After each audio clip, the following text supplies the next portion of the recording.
안녕하세요. 백금성이라고 하고요. 스무디킹에서 이마트24 운영팀장을 하고 있습니다. 스무디킹 대 이마트24 팀장이 왜 있나 좀 궁금해하실 것 같아서 간단하게 좀 설명하고 좀 얘기를 드리겠습니다. 스무디킹이라는 회사는 원래 스무디를 판매하는 미국 글로벌 회사인데요. 한국 판권을 샀다가 이 대표님이 미국 스무디킹을 인수를 하셨어요. 2012년 인수를 하셨고, 한국 스무디킹하고 미국 스무디킹을 운영하시다가 2016년에 정확히는 2015년 12월이죠. 신세계 쪽에서 이제 스무디킹을 사서 이마트 계열사 중에 자회사가 된 형국입니다. 그래서 아까 정영주 대표님이랑 좀 비슷한 경우라고 보시면 될 것 같고요. 그러다 보니까 마트 안에도 출점을 하고요. 이마트24라는 편의점에도 출점을 합니다. 그래서 지금 6월 말절 되면은 100호점이 돼요. 작년 6월부터 직영 23개점을 시작을 했었고, 올해 2월 말부터 가맹점을 시작을 했는데, 한 60개, 70개를 지금 동시에 오픈을 하고, 그러다 보니까 오늘 자료도 상당히 늦어서, 방수준 대표님한테 상당히 죄송한 부분이 좀 있었습니다. 그래서 자료는 날림이지만 아는 경험 내에서 발표를 하겠습니다. 제가 말할 부분은 이제 점포 활성화 전략 부분인데, 프랜차이즈 본부로 하시면 오늘 발표하셨던 분들이 다 각각의 기능들을 좀 갖고 계세요. 예를 들면 우리 정영주 대표님은 점포 개발에 대한 부분, 그다음 방금 발표하셨던 인테리어, 그다음에 백은영 대표님은 메뉴 개발 쪽, R&D 쪽, 그다음에 디자이너 계셨고, 그다음에 이제 제가 발표할 부분은 운영에 관련된 부분이에요. 매장 관리, 운영 어떤 식의 부분이냐. 지금 점포 활성화 부분 전략이라고 언급을 했는데, 지금 코로나 때문에 많이 매출이 어려우시잖아요. 그래서 저희 매장들도 상반기까지 전년 대비해서 매출이 거의 50%, 심한 데들은 60%가 빠졌어요. 특히 이제 저희가 기존 가맹점, 직영점들이 출점한 곳들이 쇼핑몰, 역세권, 이런 백화점 이런 데들이에요. 그러다 보니까 사람들이 아예 오질 않아요. 오지를 않으니까 무슨 프로모션이라든지 세일즈 하는데도 상당히 어려움이 있죠. 근데 이제 조금씩 풀어지는 분위기가 가고 있어요. 지금 목표 달성률이 저희가 계획했던 거에서 한 60%에서 이제 70%에 넘어서는 분위기로 가고 있거든요. 그래서 조금 좀 활성화해야 될 시기인데, 그 부분에서 어떤 방법들이 있느냐라는 부분을, 부진 점포를 어떻게 진단하느냐 한 꼭지, 두 번째는 그럼 그거에 계산하는 전략들이 어떤 거냐가 두 번째 꼭지고요. 실제 스무디킹에서 이제 제가 진행했던 사례들을 좀 언급하려고 해요. 그래서 걱정인 게, 제가 10분 안에 이거를 끝내기는 좀 쉽지는 않을 것 같고, 지금 쉬는 시간도 한 번도 안 갖고 진행을 하시는 거서 얼마나 모습이 되실지도 참 걱정인데, 분위기 봐서 빨리빨리 건너뛰도록 하겠습니다. 부진 점포의 정의를 먼저 언급하면, 매출보다 그냥 낮은 점포예요. 구체적인 부분은 이 부분입니다. 이제 BP는 이제 다 아실 것 같고, BP가 전체 매출 대비 80%가 넘게, 그 다음에 매출이 3개월 이상 떨어지는 매장, 그 다음에 목표 매출, 아까 제가 말씀드렸죠. 60%나 70%다. 이제 매장별로 이게 목표 매출이 보통 부여가 됩니다. 프랜차이즈 본부 쪽에서는. 그랬을 때 달성률이 50% 이하 매장들을 이제 부진점이라고 얘기를 하고요. 그럼 왜 이런 부진 매장에 대한 부분들이 발생을 하냐에 됩니다. 크게 여기서 언급하는 거는 개점 초기에 부진이 있을 수도 있고, 개점 이후 운영할 때 부진이 있는데, 거의 이쪽 부진 원인에 대한 부분에는 두 가지 능력으로 좀 보시면 될 것 같아요. 본부 쪽이나 운영을 하는 부분들에서 지켜보면은, 가장 큰 부분이 외식사업 같은 경우는 입지와 상권에 대한 부분들이 가장 크게 차지해요. 잘못된 상권이나 잘못된 입지에 들어가서 매출이 달성이 안 됩니다. 특히 아이템과 연관된 부분으로 해서 그걸 잘못 선정하셔서 입점을 하시니까 이제 매출이 발생이 잘 안 되는 부분이 있고요. 두 번째는 경영자가 운영을 잘못하는 경우입니다. 그래서 본인이 희망해서 창업을 하셨는데 본인이 차리기만 하면 다 돈을 버실 거라고 예측을 하세요. 근데 실상 장사도 안 해보셨던 분들이 장사를 경험하면서 내가 생각했던 것들이랑 너무 다른 부분으로 전개되는구나 라는데, 일단 숫자가 다 일어났기 때문에 바꾸기는 쉽지는 않죠. 그런 부분에서 경영자의 능력에 대한 부분도 요새 많이 언급이 되는 부분입니다. 그 다음에 개점 이후의 부분에서 보면은 상품 개발력이라든지 그 다음에 경쟁점 출점, 그 다음에 점포 오와 이런 부분에 있어서 변화를 주거나 프로모션을 통해서 촉진 활동, 마케팅 활동을 해야 되는데 이런 부분을 되게 취약하게 생각하시는 분들이 많아요. 그냥 있는 손님만 받아서 판매를 하시겠다라고 생각하시는 부분인데 이게 경영자 자질이나 뭐 능력에 대한 부분들이 좀 떨어지는 경우입니다. 아까 말씀드렸던 부분들이 이거예요. 사람에 대한 부분의 문제는 다부적합인데 연령, 소득 수준, 직업, 뭐 주거 특성, 성과에 대한 부분들이 부적합할 때 발생하는 부분이고요. 상품에 대한 부분은 이제 구매 목적이라든지 고객 특성, 연령층, 성별, 나이대 이런 거에 대한 부분들이 분석 없이 출점을 하셨을 때 발생하는 부분이에요. 그래서 이런 부분에 대해서는 충분히 특히 자영업자분들 입장에서는 학습을 하시거나 또는 주변 분들한테 좀 도움을 받아서 출점에 대한 부분들을 좀 많이 고민하셔야 될 것 같아요. 저도 이제 작년에 뭐 여기 많은 분들 아시겠지만 좀 휴직을 조금 했어서 한 2년 동안 쉰 부분이 있는데 쉬는 동안에 제가 프랜차이즈 쪽에 있었으니까 아는 지인분들이 창업하겠다라고 이렇게 조금 도와달라고 많이는 하셨어요. 뭐 상권이나 아이템이나 뭐 이런 것들인데 대부분 저의 지인분들인데 너무 무지하고 계시더라고요. 그래서 뭐 최소 투자 금액이 1억, 뭐 1억 5천 정도 투자가 되는데 그 돈을 투자하면서 너무 학습이 안 돼 있더라고요. 그래서 아 이건 되게 심각하겠구나. 괜히 왜 자영업자가 3년 이내에 폐점할 확률이 70% 80%가 넘는구나 라는 얘기가 이런 부분 때문에 하는구나 라는 얘기에서 결론은 그분들 다 말렸습니다. 네, 지금은 되게 고마우세요. 네, 말렸다고. 네. 부진점 진단 방법은 고객이 들어왔을 때부터 매 순간마다 적정하는 순간마다 문제점이 어떤 부분이 있느냐 파악하는 부분입니다. 보통 뭐 이런 것들을 시트나 뒤에 언급하는 뭐 체크리스트 뭐 이런 것들을 통해서 점검을 하는데 프랜차이즈 본부들이 이런 툴들을 많이 갖고 있는 본부들이 잘 돼 있다라는 부분이에요. 저도 뭐 예전 치킨 프랜차이즈 근무하다가 음료 쪽 프랜차이즈 쪽에 와서 근무를 하는데 미국계 기업이라는 부분도 있고 예전 대표님께서 이런 체크리스트 예한 부분 뭐 미스테리 샤퍼 이런 것도 상당히 중요하게 여겼거든요. 그래서 외부 업체 통해서 아멘 감찰을 해서 점수 매겨가지고 왜 이런 점수는 이렇게 문제가 되냐 이런 부분을 집중적으로 관리했던 부분들이 있어요.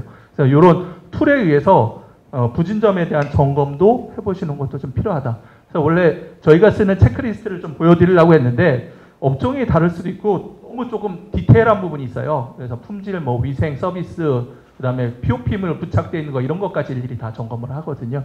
일일이 다 설명하기는 시각관계상 어려울 부분이 있을 것 같아서 이런 방식으로 이제 점검을 한다, 부진점포에 대한 판단을 한다라는 부분으로 이해하시면 되겠고 두 번째가 이제 매출 전략 어떻게 증대할 거냐라는 전략에 대한 부분을 좀 언급을 하려고 합니다. 이게 가장 외식하는 분들의 공식이에요. 가장 중요한 공식. 매출을 올리고자 하려고 하면은 그럼 어떻게 올릴 거냐에 대한 부분인데 고객 수를 늘리는 방법이 있고 그 다음에 객단가를 올리는 방법이 있고 두 가지 다 올리는 건 가장 좋겠죠. 네. 고객 수를 늘리는 방법은 크게 두 가지로 나눠져요. 뒤에 표로 한번 언급을 할 건데 신규 고객, 일회성 방문 고객을 늘리는 방법이 있고요. 또 하나는 재방문을 유도하는 방법이 있습니다. 그래서 이를 했을 때 고객 수가 많이 들어오면 당연히 매출이 늘어나겠죠. 그 다음에 객단가를 높이는 방법들이 있습니다. 이제 세트 메뉴 구성을 해서 객단가를 높이죠. 보통 이제 햄버거집 가면 나는 햄버거 하나면은 한 음료수 하나 정도면은 만족을 하는데 굳이 감자튀김 추가하라고 하시죠. 그러면서 메리트는 가격을 더 저렴하게 하겠다. 이런 게 이제 객단가 증거에 일목을 하죠. 그래서 요 부분은 그 부분을 좀 언급합니다. 그래서 프로모션, 뭐 LSM, 로컬 스토어 마케팅의 약자를 LSM이라고 얘기를 하는데 지역에서 어떤 프로모션, 어떤 마케팅을 통해서 매출을 높이겠다라는 구체적인 전략을 세울 때 고객 수를 높이는 전략이냐, 객단가를 높이는 전략이냐 크게 나눠져요. 그걸로 판단을 하셔서 정하시는 부분이 필요합니다. 마케팅 전략 5개라고 얘기를 했는데 이 5개에 대한 부분들이 너무 다 조금 제각각이고 매장 컨셉 또는 그 아이템에 따라서 적용할 수 있는 것들이 좀 달라져요. 그래서 이거를 다 각각의 매장별로 다 언급하기는 좀 쉽지는 않고, 구체적으로 제가 진행했던 부분들이랑 좀 연관돼서 말씀을 드리겠습니다. 점포 홍보 전략에 대한 부분은 오픈 직전하고 오픈 당일에 대한 부분인데, 저희도 이제 이마트24가 샵인샵 형태로 들어가다 보니까 이마트24 편의점 안에 스무디킹이 있는지를 잘 몰라요. 홍보물도 간판 아주 작은 외부에 사인문 하나만 들어가고 바깥에서는 행잉 하나 정도만 들어가 보니까 점포에 들어와서만 스무디킹이 있는 것을 확인을 할 수가 있어요. 그러다 보니까 경영주님들이 계속 이 부분을 요청을 해요. 현수막을 좀 붙여달라. 근데 공식적으로는 현수막은 불법입니다. 그럼에도 불구하고 내가 관리할 테니까 붙여달라고 얘기를 하세요. 근데 이거 통해서 개점에 대한 효과는 정통적인 방법이지만 많이 인입이 돼요. 그다음 매장 점두에서나 주변 근처에서 매장이 보이는 인근 거리에서 전단지 배포하는 경우도 있고요. 시식회를 하는 경우도 있습니다. 저희는 음료다 보니까 먹어보면서 이제 구매하는 고객이 많아요. 기호식품이다 보니까 내가 이걸 꼭 먹으러 가야겠다. 뭐 맛집처럼 이렇게 찾아가는 개념이 없거든요. 그런 부분 때문에 시식회도 좀 도움이 되고요. 뭐 오픈 당일에 해놓고 오픈 후에 대한 부분도 온라인하고 오프라인하고 좀 나눠줄 수가 있습니다. 이제 뭐 일반 업체가 홈페이지 구축이나 홍보는 쉽지는 않은데 지역 맘카페, 뭐 우리 대표님 잘 아실 것 같은데 지역 카페들이 이런 데들이 있어요. 근데 그쪽에 소비력들이 상당히 크고 입금도 상당히 큽니다. 그리고 구전을 통해서 홍보 효과도 상당히 커요. 그래서 그런 데 등록을 하시거나 네이버 플레이스 무료입니다. 예, 근데 이게 검색이 안 되면 어디 있는지 자체도 모르기 때문에 꼭 등록을 해두시는 게 좀 필요해요. 오프라인에 대한 부분은 이제 배달 같은 경우는 지역정보지 같은 경우도 하는데 일반 홀 매장 같은 경우 내점을 위주로 하는 데들은 이런 거 잘 하지 않고요. 주변에 다양한 모임들이 있으시면 뭐 남자분들 같은 경우 뭐 조기축구회 뭐 이런 데들 이런 모임들이나 교회 모임 뭐 이런 데들 활동해서 본인 매장들을 좀 홍보하시는 것도 큰 전략이에요. 그쪽이 결속력이 상당히 좋아요. 네. 그다음에 점포 프로모션들이 이제 저희가 이제 프랜차이즈 본사들이 많이 하는 방법들이에요. 그래서 제한 판매, 아까 말씀드렸던 감자튀김 어떠세요? 세트 어떠세요? 이런 것들, 세트 프로모션 그런 것들. 그다음에 샘플링이라는 거는 아까 말씀드린 그 시식, 시음 활동이고요. 쿠폰 프로모션은 이제 지류를 직접 제공해서 뭐 20% 할인 쿠폰, 30% 할인 쿠폰 이런 것들을 제공하기도 합니다. 제품 차별화에 대한 부분들은 조금 건너뛰고요. 가격 차별화에 대한 부분들을 조금 언급을 드리면 가격을 가지고 이제 할인에 대한 부분들이 지금 많이 접목이 돼요. 특히 코로나 이후 이제 주머니 사정이 얇아지다 보니까 가격을 핸들링하거나 아니면은 제품을 하나 더 든든한 1+1 뭐 이런 것들에 대한 부분들을 건들 수 있는 부분이 있고요. 원재료에 대한 부분들은 얘는 이제 비용에 대한 부분이에요. 크게 이윤을 추구하는 방법이 매출을 늘리는 방법이 있고 앞서 말드린 네 가지의 방법들은 다 매출을 늘리는 부분인데 매출을 늘리는 게 한계가 있다라고 하면 이제 결론적으로 보면은 비용을 아낄 수 있는 방법들을 좀 찾아야 돼요. 그래서 인건비를 줄일 거냐 아니면 원재료를 줄일 거냐 아니면 비용 중에 또 하나 큰 부분이 임대료인데 임대료를 줄일 수 있느냐 부분인데 실질적으로 줄일 수 있는 것들은 웨이지, 인건비에 대한 부분들이 말고는 없어요. 나머지 다 고정비석 성격이라서 수도관광비도 마찬가지지만 비용에 대한 부분들을 그래서 가족 경영으로 많이 하시는 추세로 요새 창업을 많이 하시죠. 그리고 실제 이제 저희가 스무디킹 내에서 이런 상권별로 좀 분류를 해놨어요. 그래서 한 6개 정도 상권을 좀 했고 이 6개 상권별로 이제 죄송합니다. 이 부분이에요. 재방문이 낮은 상권과 재방문이 반복적으로 방문하는 상권을 좀 나눠보면 시행할 수 있는 전략들이 좀 달라집니다. 여기는 일회성 방문이기 때문에 뭐 시음 행사나 뭐 스무디 사이즈업, 그다음에 판촉물 같은 거 주면 좋아해요. 얼마 이상 구매하면 뭐 드리겠다 이런 것들 주면 좋아하고요. 이런 것들에 대한 행사들, 그 다음에 쇼핑몰에 들어가 있는 데들은 뭐 백화점이나 마트이기 때문에 그 자체 행사 타이틀이 들어갑니다. 뭐 봄맞이 박앤세일, 뭐 가을맞이 박앤세일, 뭐 연휴 기간, 발급세 이런 것들 때 그럴 때 같이 참여하는 방법들도 있고요. 그다음에 고정 고객에 대한 부분들은 이제 커피빈 같은 경우는 주구장창 지금도 스탬프 카드 하나만으로 해요. 예. 그래서 이제 구매할 때마다 도장을 찍어주는 그런 것들, 이런 프로모션들이 있고, 구체적으로 조금 사례에 대한 부분을 좀 언급을 드리려고 하는데, 연간 캘린더를 좀 하나 만들어 놓으시는 것도 좀 좋을 것 같아요. 1월부터 12월까지 각 월별로, 상권별로 적용할 수 있는 프로모션 툴들이 있어요. 예를 들면 뭐 2월 달에는 발렌타인, 그 다음에 3월 달에 화이트데이, 뭐 중간고사, 뭐 석가탄신일, 가정의 달 이런 것들에 맞춰서 상권별로 자기 지역에 맞춰서 할 수 있는 방법들을 이런 식으로 찾아내셔서 접목을 하시는 게 좀 필요하다. 네.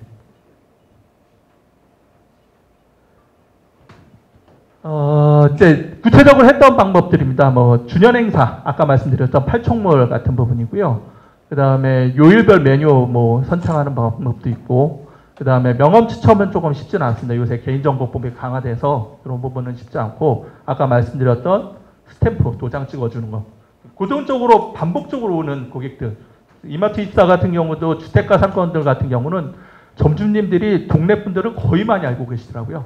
그래서 뭐 이런 부분들도 충분히 가능한 부분이고, 앞서 언급드렸던 전단지 쿠폰 부분하고 병원이나 휘트니스, 저희 이제 브랜드 컨셉하고 맞는 부분인데, 이런 데 같은 경우는 이제 배달, 케이터링을 저희는 배달이라고 얘기를 하는데, 이런 것들을 진행을 하시면, 요새 또 뭐 배민이나 뭐 이런 것들도 적극적으로 많이 활용하시는데, 그런 것도 참 좋은 방법이라고 봅니다. 근데 문제는 비용이 좀 많이 들죠. 그 다음에 뭐 저희는 상권별로 오피스 상권하고 영화관에 좀 들어가 있는 부분들이 많아요. 젊은 층들이 많다 보니까 이랬을 때 이제 진행하는 방법들에 대한 것들을 좀 언급했고요. 그래서 이런 방법들을 아까 그 1월 달에 뭐 할 거냐, 2월 달에 뭐 할 거냐, 내 매장에 맞춰서 연간 캘린더식으로 조금 작성해 놓는 게 좀 필요할 것 같아요. 그래서 미리 기획 단계, 또한 준비 단계가 필요하거든요. 판촉물을 만약에 한다 그러면 판촉물을 구입하려면 그 업체를 또 서칭해야 되고, 그 시즌에 맞게, 계절에 맞게끔 찾아야 되는 부분들이 있거든요. 그럼 몇 개 주문할 거냐, 그다음에 어떤 컨셉으로 정할 거냐, 뭐 이런 것들이 정해야 되기 때문에, 이게 이제 어떻게 보면 기획부서, 프랜차이즈 보면서 마케팅 회사들이 하는 방법들이에요. 뭐 시즌에 이보고 맞춰서 어떤 메뉴 개발하고 어떤 컨셉으로 마케팅, 프로모션 촉진할 그건데, 개개인 점포도 충분히 할 수 있는 부분들이 있습니다. 이런 툴들을 내 거에 맞춰서 개발해 놓고 적용을 시키는 거거든요. 그리고 평가를 하는 거죠. 이거 해봤더니 작년에 했더니 폭망했어. 이거 하지 말자. 작년에 이거 했더니 분위기 좋았어. 괜찮아. 대표적인 게 저희가 작년에 워터멜론 스무디, 그러니까 수박 스무디를 출시했는데 반응이 좋았어요. 그래서 여름에는 수박이 잘 먹긴 해. 그래서 올해도 또 출시했습니다. 그래서 업그레이드 해놨어요. 근데 판매율이 괜찮아요. 이게 이제 안산중앙점 제가 담당하던 매장들에 대한 부분들인데, 이 경영주님의 특징이 30대 중반이시고 결혼 안 하신 분인데, 이런 거에 되게 관심이 많아요. 프로모션 마케팅 활동에. 예. 그래서 이렇게 뭐 활동했던 것들. 이게 뷰티앤헬스 같은 경우는 이제 트레이너인데, 한 달 동안 스무디를 먹고 몸이 건강해지는 거를 직접 체험하게끔. 그래서 PT 트레이너가 내가 먹어서 이렇게 몸이 좋아졌다라는 부분을 언급하고, 실제 자기 PT생들한테도 스무디 많이 먹어라 이렇게 권유 판매를 하게 된 거죠. 뭐 그렇고, 그다음에 이분이 그 안산에 거주했었는데, 매장이 있었는데, 여기가 지금 바뀌었는데 신안 S부드 농구단에서 제의가 들어왔어요. 이제 젊은 사장님인데 되게 열심히 하신다라고 해서 자기가 사무장인데 이런 광고를 해줄 수 있게 도와주겠다. 비용 따로 안 들여도 된다라고 해서 이렇게 돈 안 들이고 했고, 본사는 뭐 무료 시음권하고 사이즈 쿠폰 정도만 배포를 했고, 경기 도중에 이제 쉬는 브레이크 타임 있잖아요. 그때 그 뭐 안내 방송도 이렇게 나왔습니다. 스무디킹에서 무료 식단 20장 제공됩니다. 이런 안내 방송도 나왔고, 신한 S보드 농구단이 지금은 조금 성적이 떨어지긴 했는데, 이때는 계속 공중파 방송이 나왔었어요. 그래서 중계하는 게 방영이 됐었기 때문에 좀 도움이 많이 됐었던 부분이 있었죠. 여기는 이제 주변에 롯데백화점이 있었는데, 롯데백화점에서 입점돼 있지는, 이 매장 입점돼 있지는 않은데 주변에서 핫하니까 이런 사이즈업 쿠폰 같은 거를 실어줄 테니까, DM으로 실어줄 테니까 해라 라고 해서 실린 경우가 있었습니다. 그러니까 제가 안산중앙점의 사례를 말씀드리는 이유는 단 하나예요. 적극적으로 내 아이템, 내 매장, 내 컨셉에 맞게끔 노력하시면은 충분히 매출 증가 활동이 가능하다. 큰 돈 들이지 않고.